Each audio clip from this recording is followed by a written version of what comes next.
The clock showed 2 a.m. at Memorial Hospital.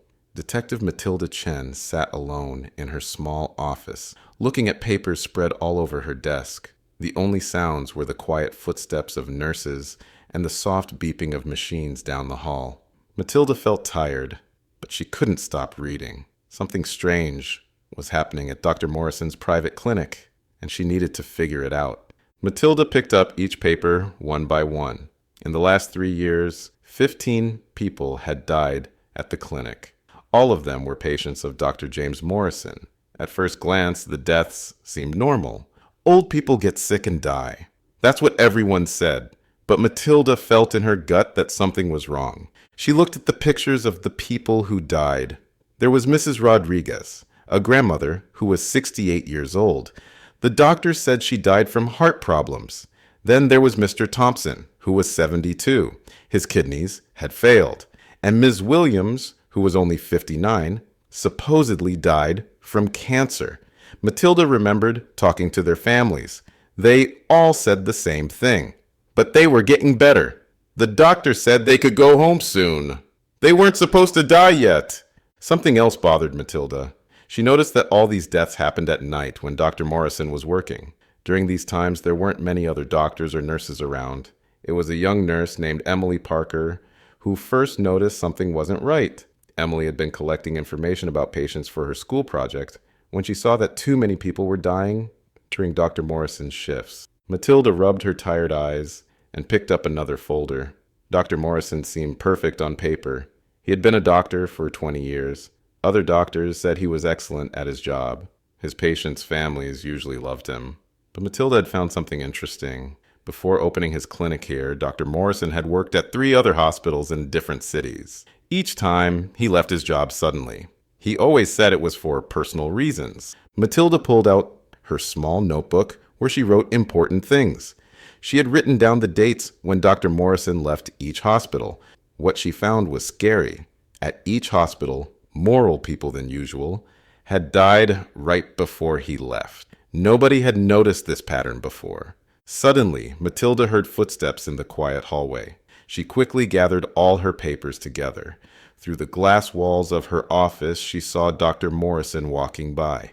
His white doctor's coat was clean and neat, even this late at night. He stopped when he saw her and smiled. "Still working, detective?" he asked in a friendly voice. Matilda tried to smile back, but she held her papers tightly. For just a second, she saw something in his eyes, something cold and scary that didn't match his friendly smile. It disappeared so fast that Matilda wondered if she had imagined it. Matilda's heart beat faster. Maybe she was right.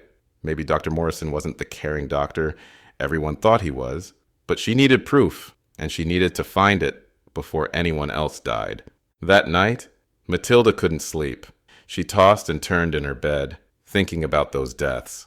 The next morning, she arrived at the hospital early, around 6 a.m. The morning light was just starting to peek through the windows. She decided to talk to Nurse Emily Parker, who had first noticed the strange pattern. Emily was a short woman with red hair, probably in her late 20s. Matilda found her in the break room, drinking coffee after her night shift. "Those nights were weird," Emily said, her hands shaking a little as she held her coffee cup. "I started noticing it about 6 months ago. The patients would be fine during the day, but when Dr. Morrison worked at night, sometimes they wouldn't make it until morning." Emily pulled out her own notebook. She had written down everything she saw. "Look at this," she said, pointing to her notes. "Last month, there was Mr. Chen. No relation to you, detective. He was 70 years old and had a bad heart. But he was doing better. His family was planning to take him home in a week. Then, during Dr. Morrison's night shift, his heart suddenly stopped. Dr. Morrison said it was normal, that sick old people sometimes get worse very quickly. But..." Matilda leaned forward. "But what?" Emily looked around nervously before speaking quietly. "That night I saw Dr. Morrison go into Mr. Chen's room. He was carrying something in his pocket. It looked like a small bottle. I was busy with another patient, so I couldn't see what he did. But 20 minutes later, Mr. Chen was dead." Matilda wrote everything down. She asked Emily if she had told anyone else. "I tried telling my supervisor," Emily said, But she said I was imagining things. Dr. Morrison has been here for 5 years. Everyone trusts him. He's always so nice to the staff, brings us coffee, remembers our birthdays. He even helped pay for my nursing school loans. Just then, the break room door opened. Dr. Morrison walked in, smiling as usual. Emily jumped a little, spilling her coffee. "Good morning, ladies," he said smoothly. "Emily, you look tired. Why don't you go home and rest? I'll cover your next patient checks." Emily nodded quickly and almost ran out of the room. Dr. Morrison turned to Matilda. "Detective, you seem very interested in our hospital lately. Is everything okay?" His smile was friendly, but his eyes were cold again. Matilda felt a chill run down her spine. "Just routine checks," Matilda lied, trying to sound casual. "You know how it is. We have to look into any unusual patterns." "Of course," Dr. Morrison said. He stepped closer to Matilda. "But be careful, detective. Sometimes looking too closely at things can be dangerous." He said it like he was giving friendly advice, but Matilda heard the threat in his words. Before she could respond, he walked out whistling a cheerful tune. Matilda's hands were sweating. She knew she was getting close to something big, but she also knew she had to be very careful. Dr. Morrison was smart, and if he really was killing patients, he had managed to hide it for years. She needed more proof, and she needed to protect Emily. Something told her they were both in danger now. Matilda knew she needed help, but she had to be careful who she trusted. The next day, she visited the hospital's pharmacy department, located in the basement. The white fluorescent lights made everything look harsh and too bright. The pharmacy records might hold clues about missing medicines. Tom Wilson, the head pharmacist, was a quiet man with thick glasses who had worked at the hospital for 30 years. "I've noticed some small discrepancies," he whispered to Matilda, pulling out a thick record book. "Every month, we seem to be missing small amounts of potassium chloride. It's a normal medicine we use here, but in high doses." He paused, looking worried. "Well, it can stop a person's heart, and it's almost impossible to detect in routine tests after death." Matilda's heart started beating faster. This could be the evidence she needed. "How long has this been happening?" she asked, writing in her notebook. "I started noticing it about 4 years ago," Tom said. "It's always just a little bit missing, not enough to raise serious alarms. But I've been keeping my own records." He showed Matilda his private notebook. The missing medicine always disappeared during Dr. Morrison's night shifts. Just then, Matilda's phone rang. It was Emily, the nurse, and she sounded scared. "Detective, something strange just happened," Emily whispered. "I was organizing the supply closet near Dr. Morrison's office, and I found a small box hidden behind some old files. It had empty medicine bottles in it. But when I went back to take pictures, the box was gone." Matilda told Emily to stay calm and not to tell anyone else. But inside, she was worried. If Dr. Morrison knew Emily was looking around, she might be in danger. After hanging up, Matilda asked Tom, "Has Dr. Morrison ever asked you directly for potassium chloride?" Tom shook his head. "No, he's too smart for that. But sometimes he volunteers to help check our inventory during night shifts. Nobody ever questioned it. He's always so helpful." As Matilda left the pharmacy, she saw something that made her stop. Through a window, she spotted Dr. Morrison in the parking lot talking to Emily. Even from far away, Matilda could see that Emily looked uncomfortable. Dr. Morrison had his hand on Emily's shoulder, smiling that same friendly smile. But his other hand was in his coat pocket, gripping something tightly. Matilda quietly took out her phone and took pictures. She had learned from past cases that small details could be important later. As she watched, Dr. Morrison handed Emily what looked like a coffee cup. Emily took it with shaking hands. Matilda wanted to run out and stop Emily from drinking it, but she knew she couldn't act without proof. If she was wrong, she could ruin both their careers, but if she was right and did nothing, Emily might be in serious danger. Hidden behind a pillar, Matilda watched as Emily raised the cup to her lips. Dr. Morrison was still smiling, watching her closely. Matilda's finger hovered over the emergency number on her phone. She had to make a decision, and she had to make it now. Matilda's instincts took over. She quickly pressed the emergency button on her hospital security app, then rushed out to the parking lot. "Emily!" she called out loudly, making both Emily and Dr. Morrison turn around. "I need you urgently for that witness statement we discussed." Emily's hand froze, the coffee cup just inches from her mouth. Dr. Morrison's smile flickered for just a second. "Detective," he said smoothly, "Emily and I were just having a friendly chat about her career goals. But of course, police work comes first." He turned to Emily. "We can finish our talk later. Don't forget your coffee." "Actually," Matilda said, walking closer, "I'll need that coffee cup as evidence." Before anyone could react, she carefully took the cup from Emily's trembling hands. Dr. Morrison's face changed for just a split second. His friendly smile disappeared, replaced by something dark and angry.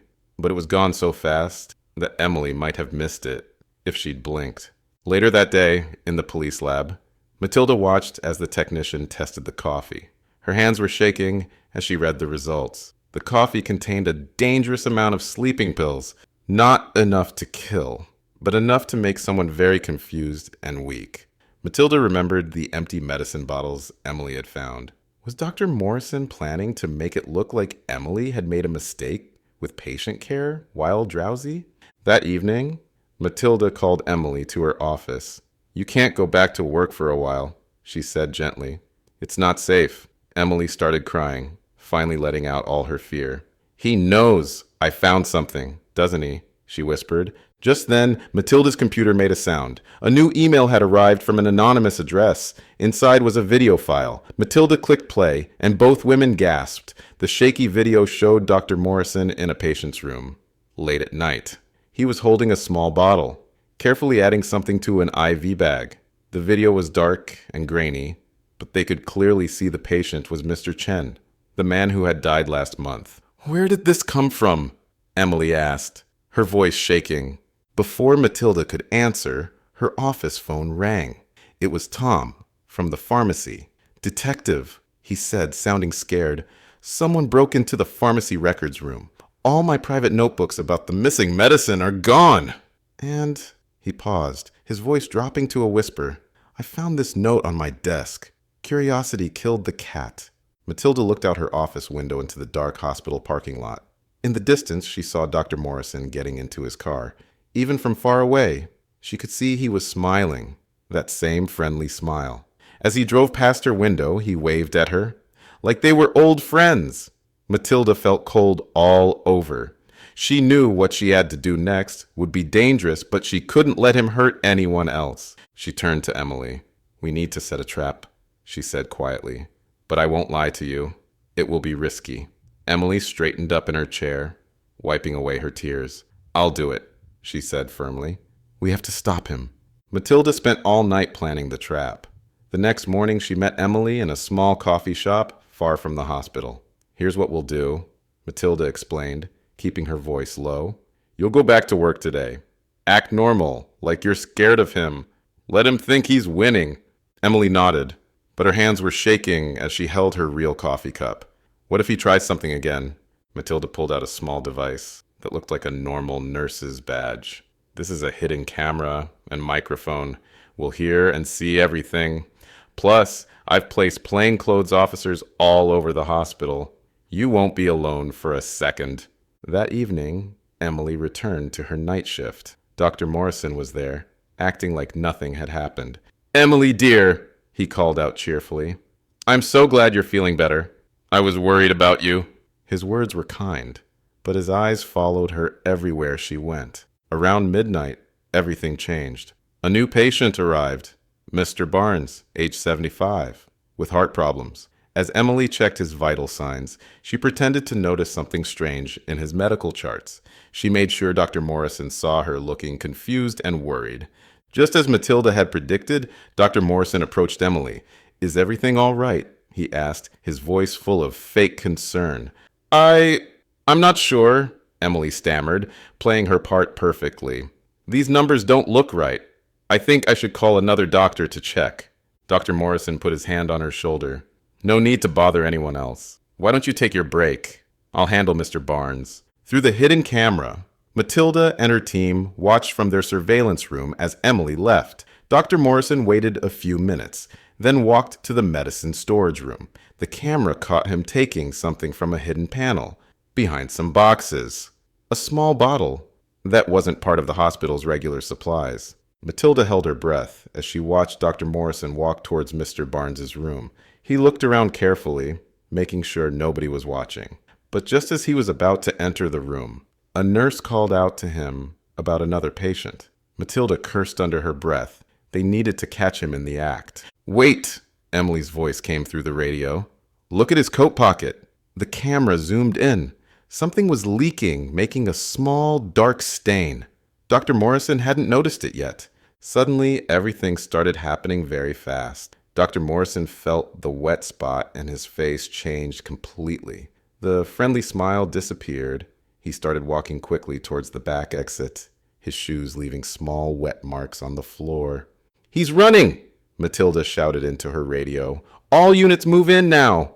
She jumped up from her chair, but then stopped as she saw something on another camera. Emily was following Dr. Morrison, her camera showing his every move. "Emily, no! Wait for backup!" Matilda yelled into her radio. But Emily either couldn't hear or wasn't listening. The cameras showed Dr. Morrison entering the dark hospital basement, with Emily just seconds behind him. Matilda's heart was pounding as she ran toward the basement stairs. The last thing she saw on the camera was Dr. Morrison turning around, seeing Emily, and that friendly smile appearing on his face one last time. The basement of Memorial Hospital was like a maze of dark corridors and storage rooms. Matilda ran down the stairs, her footsteps echoing off the cold walls. The emergency lights cast strange shadows everywhere. Through her radio, she could hear Emily's heavy breathing. "Emily, can you hear me? Get out of there now!" Matilda whispered urgently into her radio, but there was only static in response. The basement's thick walls were blocking the signal. Suddenly, Matilda heard a scream, quick and sharp, then silence. Her heart nearly stopped. It had come from somewhere ahead. She pulled out her gun and moved carefully through the darkness, following the small wet marks Dr. Morrison's shoes had left on the floor. She turned a corner and saw Emily's badge on the ground, its camera broken. Next to it was Dr. Morrison's white coat, with the dark stain spreading from a broken bottle in its pocket. The liquid had a strong chemical smell. A noise came from behind a large storage door marked "Old Records." Matilda moved closer, hearing voices inside. She pressed her ear against the door. "Why couldn't you just leave it alone, Emily?" Dr. Morrison's voice was different now. No longer friendly, but cold and angry. "You had such a promising career ahead of you, but you had to play detective, didn't you? They were your patients." Emily's voice was shaking but brave. "They trusted you. Why did you do it?" Dr. Morrison laughed, a horrible, empty sound. "Do you know what it's like, Emily, to hold someone's life in your hands? To decide who lives and who dies? It's like being God. The power. It's amazing. And no one ever suspected. They were old, sick. Everyone expected them to die anyway." Matilda quietly radioed for backup, giving their location. She heard something metal scraping against the floor inside the room. At first, it was just the terminal patients, Dr. Morrison continued, helping them along, ending their suffering. But then I started choosing. The lonely ones first, the ones nobody visited. Then the difficult ones, the ones who complained too much. It was so easy. "The police know everything," Emily said. "Detective Chen has proof." "Proof?" Dr. Morrison's voice got louder. "What proof? The pharmacy records are gone. The videos could have been faked. And soon there will be another tragic accident at Memorial Hospital. A young nurse, overcome with guilt about her mistakes, took her own life in the basement. So sad." Matilda heard Emily gasp. She couldn't wait any longer. She kicked the door open, gun pointed forward. The scene inside made her blood freeze. Dr. Morrison was standing over Emily, who was tied to a chair. In his hand was a syringe, hovering just inches from Emily's neck. "Detective Chen," he said, still sounding calm. "I was wondering when you'd join us, but I'm afraid you're too late." His hand moved toward Emily's neck. 3 things happened at once. Matilda shouted, "Stop!" and fired her gun. Emily kicked backward in her chair, falling away from the syringe. And Dr. Morrison pressed the plunger, but the liquid sprayed into the air as Emily fell. Then everything went black. The basement's emergency lights had gone out, leaving them in complete darkness. In the dark, Matilda could hear struggling, things falling, and someone running. But who? The darkness seemed to last forever, though it was probably only seconds. Matilda's heart was pounding so hard she could hear it. She heard footsteps running away.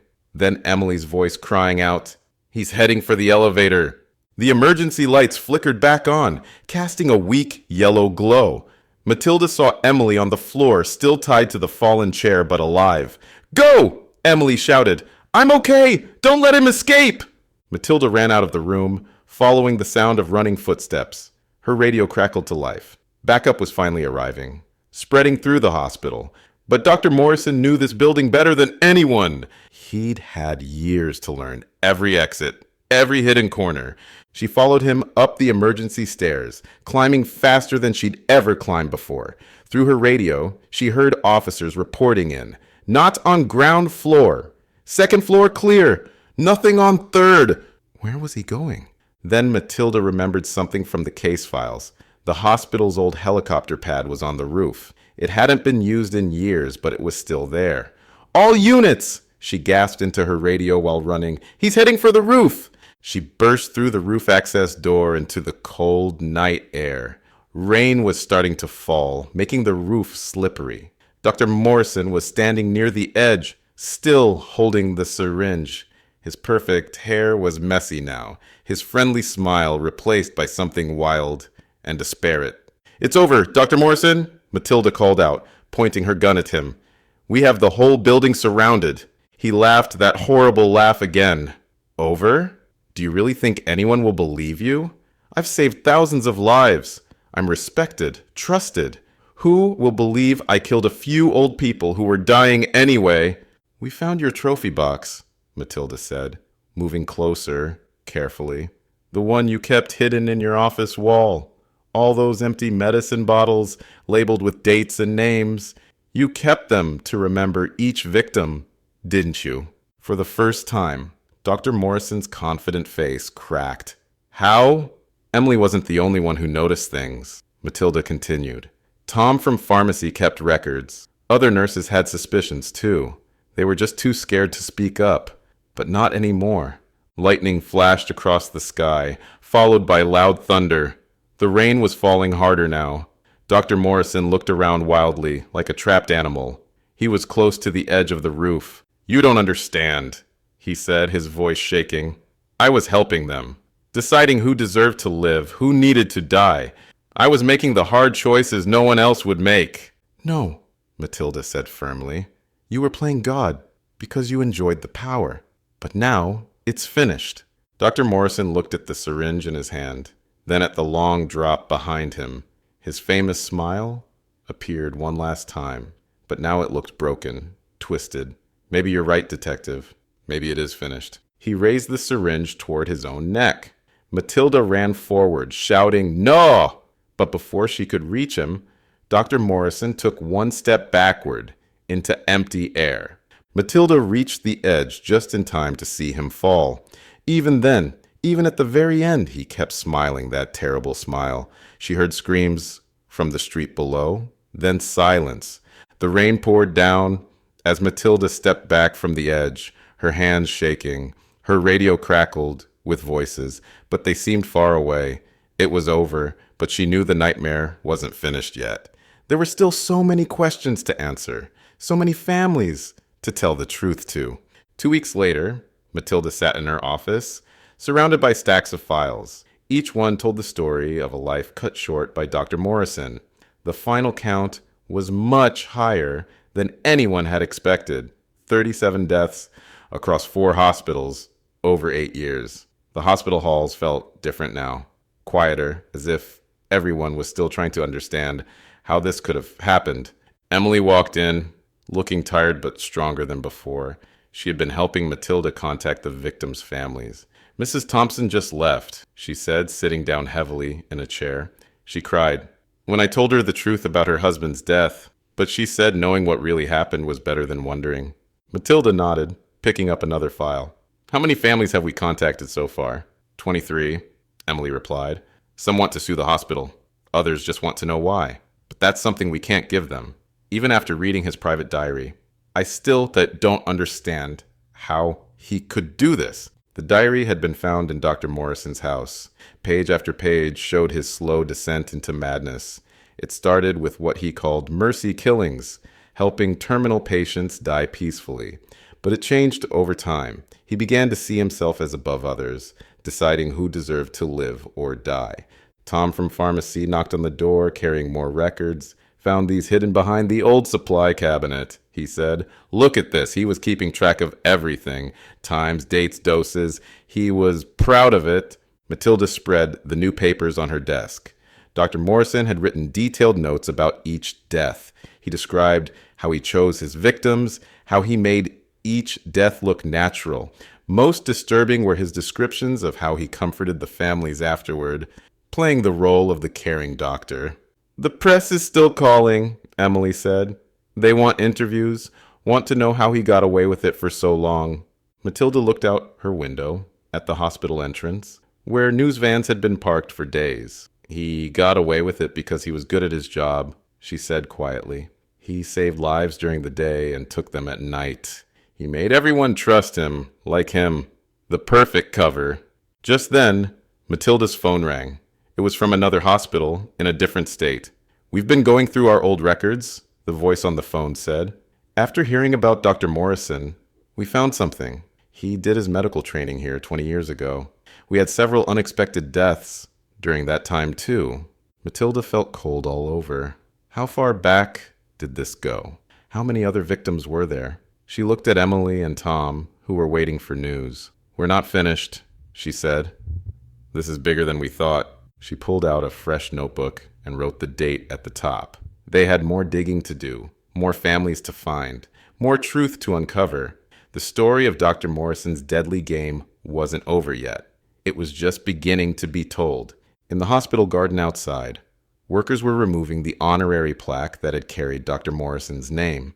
But Matilda knew that taking away a piece of metal couldn't erase what had happened here. The only thing they could do now was make sure every victim's story was told. Every family got answers, and nothing like this could ever happen again. 6 months had passed since Dr. Morrison's death. Fall had turned to winter, and Memorial Hospital had changed.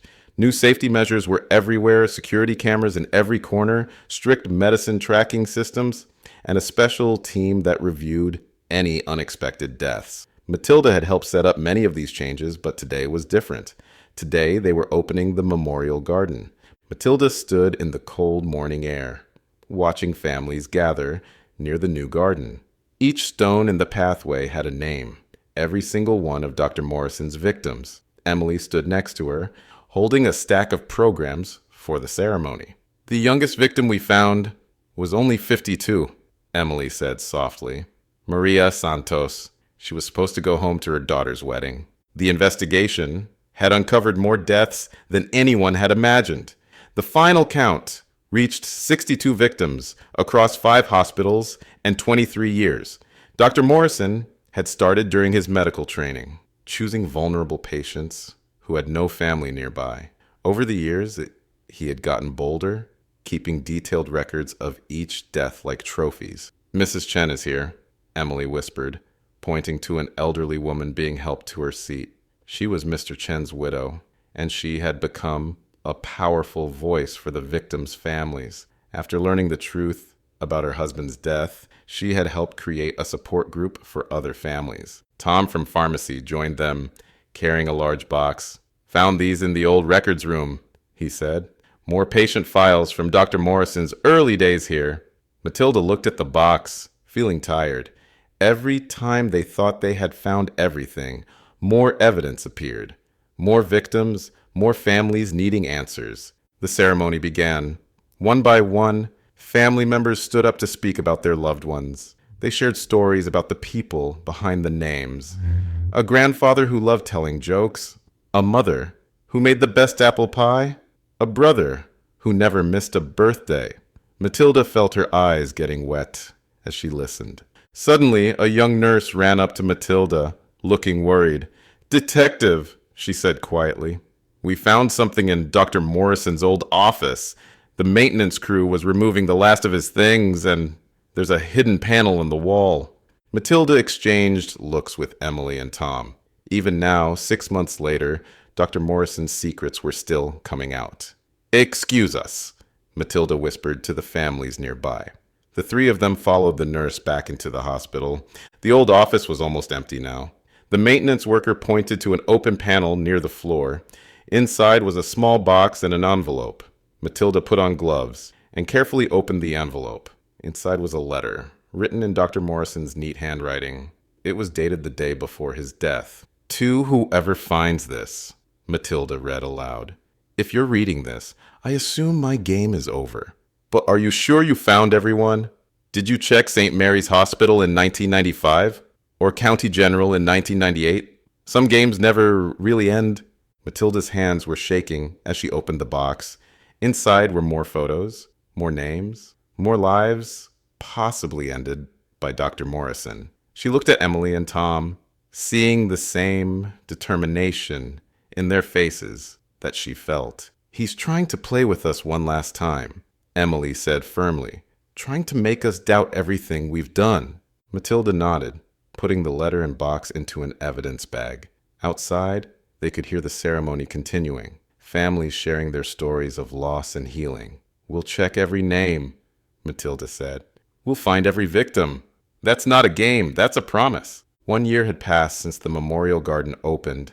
Matilda sat at her new desk in the Special Investigations Unit, created specifically to handle complex medical cases. The walls of her office were covered with photos, not of victims anymore, but of changes that had come from the Morrison case. There was a picture of the new safety system being installed at Memorial Hospital, now called the Emily Parker Protocol, after the brave nurse who first spotted the pattern. Another photo showed Tom receiving an award for his detailed record keeping that helped solve the case.